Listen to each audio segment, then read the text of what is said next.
Now I want to give you two keys on what wisdom is. Understanding wisdom. Two things. Number one, wisdom is focusing on your strength rather than your weakness. That is wisdom. Wisdom tells you, Charlie, you cannot be a science student. You will end up wasting your life and time. Follow art.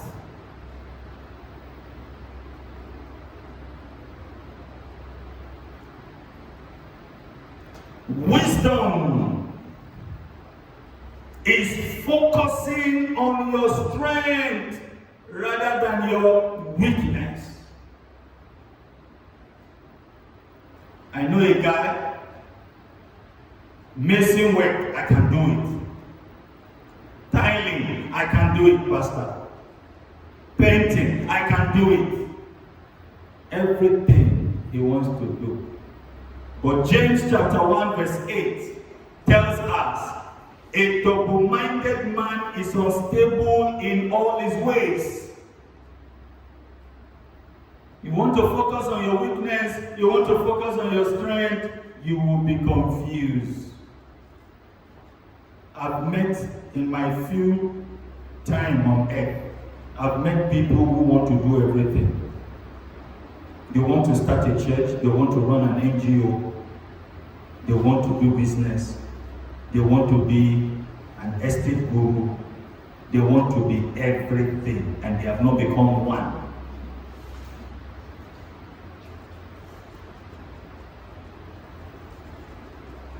When you are applying wisdom, it looks like you are slow.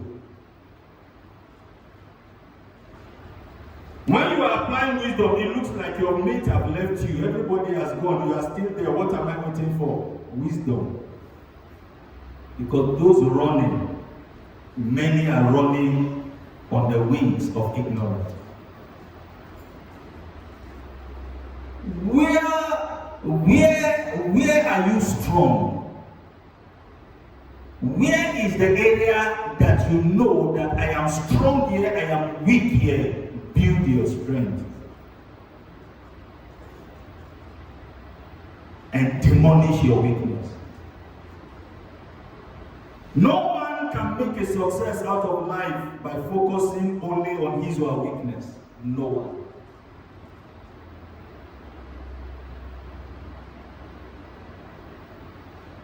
If you do not hold on to your strength, your weakness will follow you.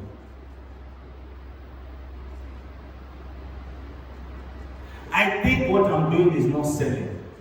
Are you comparing your strength based on sales or based on fulfillment?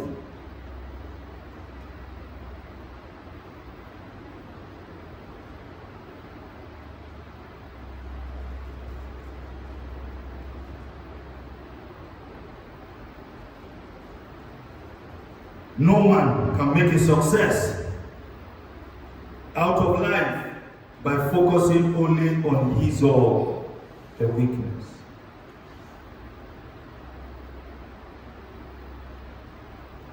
Focus on your area of strength, not on your weakness. Don't call yourself a footballer when you're a basketballer. Don't call yourself a pastor when you're a prophet. Don't call yourself English teacher when you're a math teacher. Don't call yourself a barber when you're a seamstress.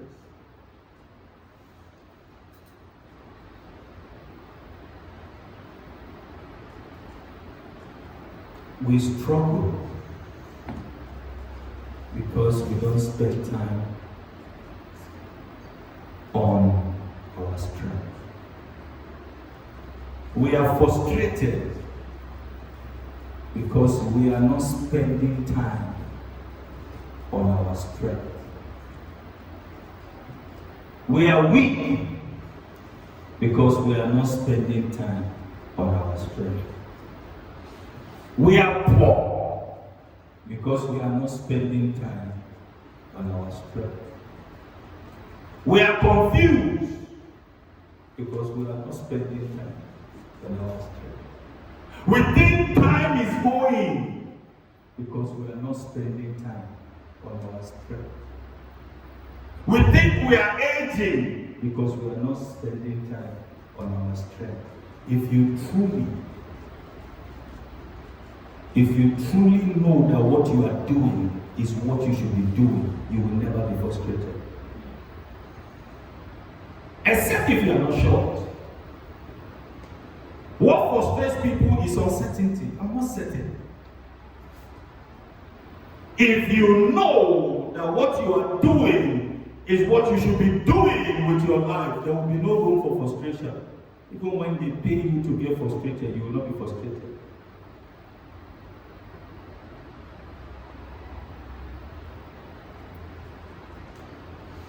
It is lack of clarity of strength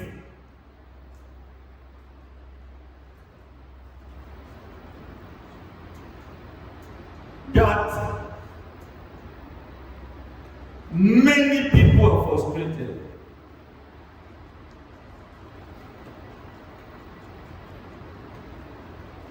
Today you are looking for a job at the restaurant. Next week you say, no. I think I'm looking for a job at where they sell car. No. I'm looking for it. So what exactly do you want to do with your life? Anything that comes, I will do. That is a risky venture. That is a risk. You are taking a risk that, you have no idea.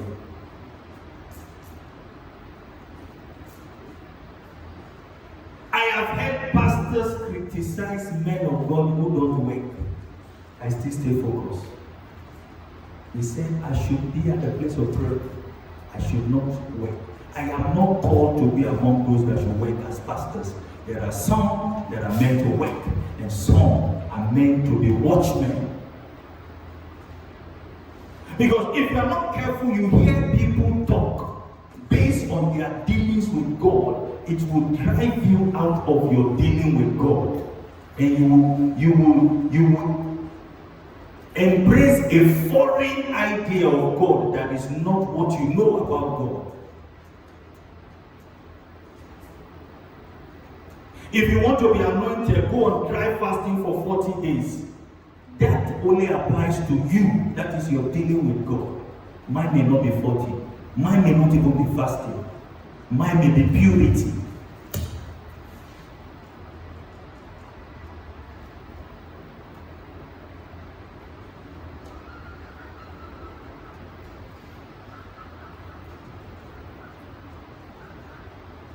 Don't worry.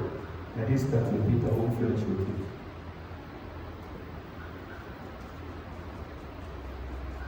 I want to say a statement that when the Lord told me, it moved me. Focus. You see, God calls your area of strength. Sit down. You were not regulating it before. God calls your area of strength, not your weakness. God does what? God calls your area of strength, not your weakness.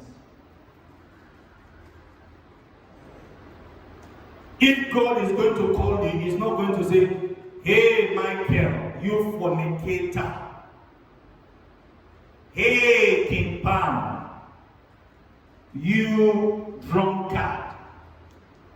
Hey, Naomi, you backbiter. No. God does not call your area of weakness, He calls your area of strength. Men look at your weakness. That doesn't mean God supports your weakness. It meant that God's grace supersedes your weakness. Exodus chapter 3, 11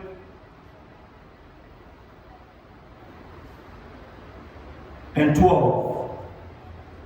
Exodus 3, 11 and 12. And Moses said unto God, who am I that I should go unto Pharaoh? I'm a murderer.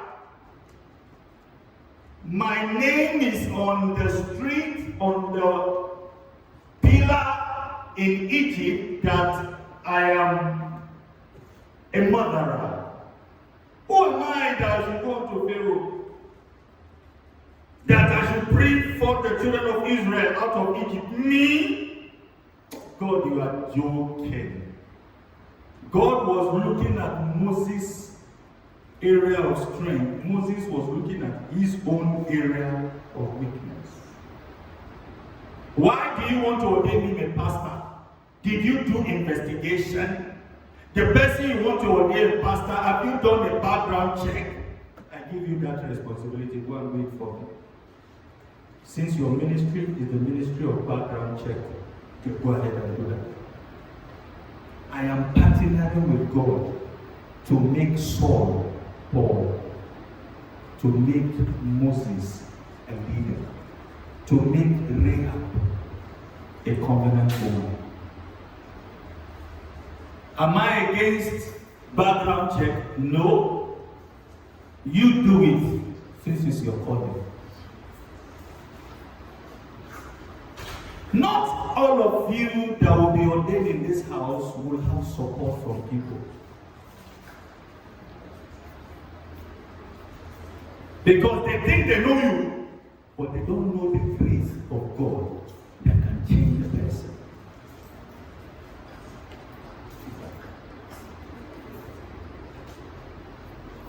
Whilst people were focusing on Moses'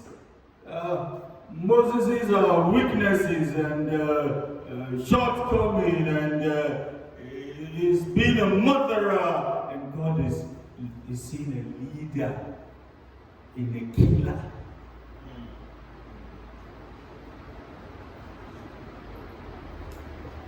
Where men see a killer, God saw a leader. Don't joke with God, though. And God, look at what God said to him. Certainly I will be with thee, and this shall be a token unto thee that I have sent thee. When thou hast brought forth, God kept seeing that this guy has already done the job. The guy kept seeing that I cannot do the job. God kept telling him, you will bring them out. You will bring them out. You have brought them out. Moses kept reminding God, I cannot bring them out. I am a murderer. Don't rely on me. Are there no men in Egypt? Pigs. Go to Egypt and pick an Israelite. Why me? I'm on exile.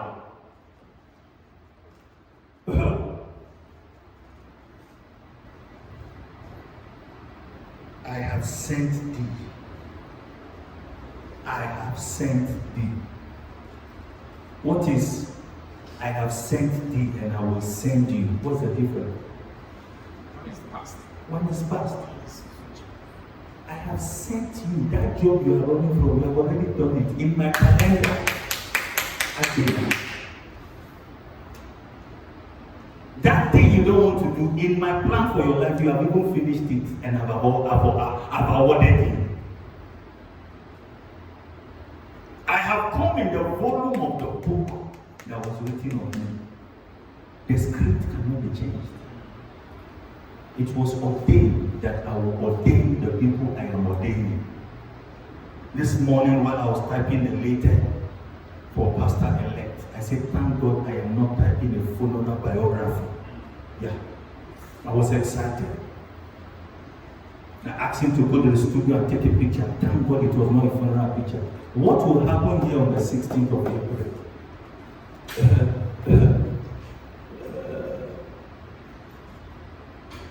The program title for that, the theme for that program is Drink. Do what? Drink.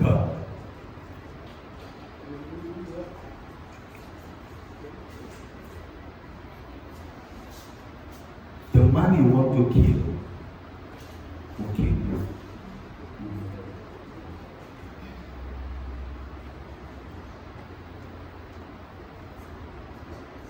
Moses, what you are running from, you have finished it.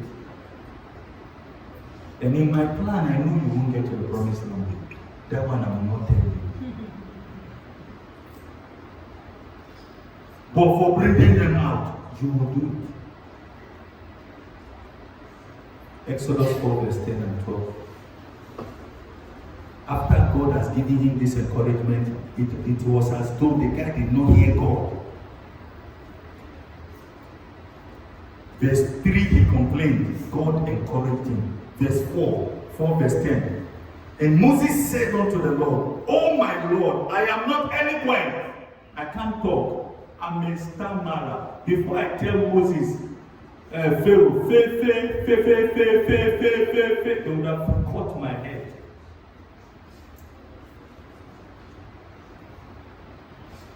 I am not eloquent, neither heretofore, nor since thou hast spoken unto thy servant, but I am slow of speech and of a slow tongue. He listed why God should not pick him. Church, God can never use you if you are capitalizing on your weaknesses. Rahab, I know you are a prostitute, but you see, you can be by faith converted, by faith translated, by faith transported, if you cease to see yourself as Rahab the prostitute. What is limiting us is not God, it's not devil, it is our belief. The belief we have about our weaknesses. God cannot use me until I change 120%. Then that is self-righteousness. I'm not endorsing living in sin. I'm only trying to let you know that the things you are holding on to, God is not holding on to them. Wash your mind. And the Lord said unto him, verse 11, Who hath made man's mouth? Or who maketh the dumb, nor deaf, or the seeing, or the blind? Have I not the Lord? Now therefore go, and I will be with thy mouth, and teach thee what thou shalt say. Can I tell you, whilst Moses was looking at his past, God was seeing a leader. Anything you do effortlessly should be given your undivided attention. Moses was taking care of the father-in-law's sheep effortlessly, and it attracted God, the God of leadership. Anything you do effortlessly should be given your undivided attention. What are the things you do effortlessly? Give it your undivided attention and forget about the money aspect. The money aspect will come as long as you remain faithful.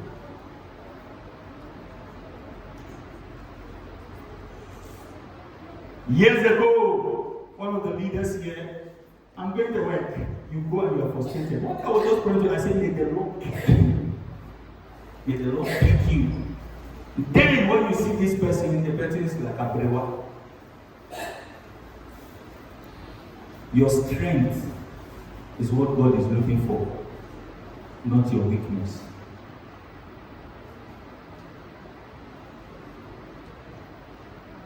No, not your weakness.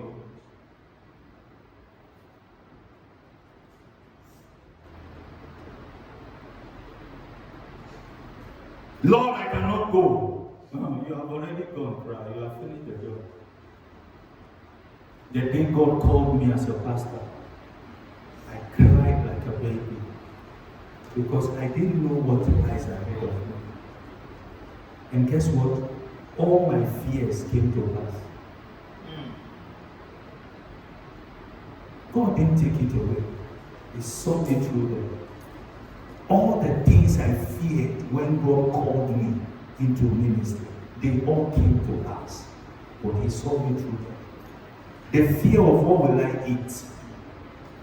Where will I sleep? Will I be accepted?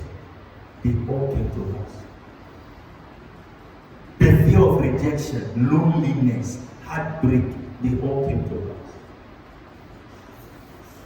Sometimes the members feel like they cry more than the pastor. The pastor also has his share of tears. But today we don't look like the things we went through.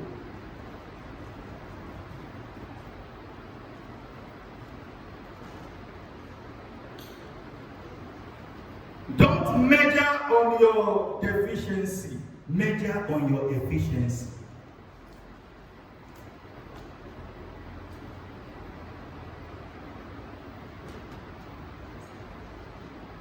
Whilst I was with my dear leader, we were driving, and he said, Pastor, I knew I was going to make it because there's a prophetic word on my life. He was measuring on the efficiency. The lifeline he had, he wasn't using it to question God. He was using it to believe God. He was using it to believe God. He used it to believe God. Don't measure on your deficiency. Measure on your efficiency, your strength. Satan is afraid of bold people, whether they are in Christ or not. Let me say that again. Satan is afraid of people who are bold and courageous, whether they are in Christ or not. Now, when you now add being in Christ to your boldness, Satan will pull his shoe and flee.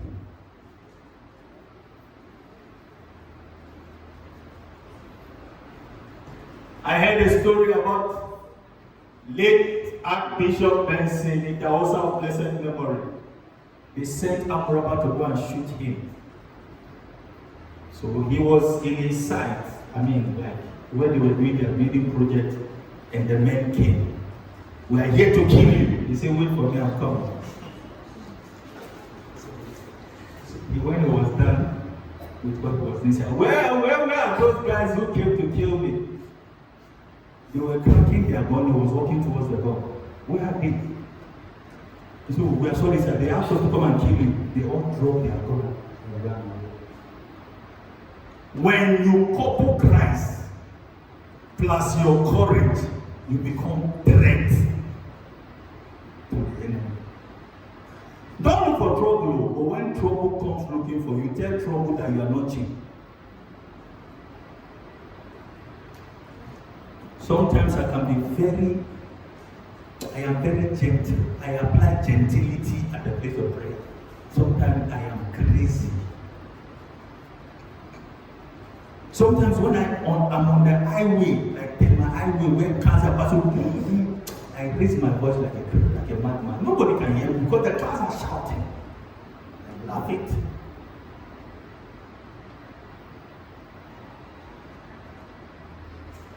When you pray, Satan will want to try to come.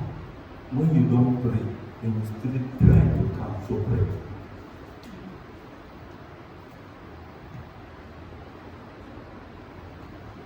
It is your efficiency that makes you diligent. It is not your area of weakness.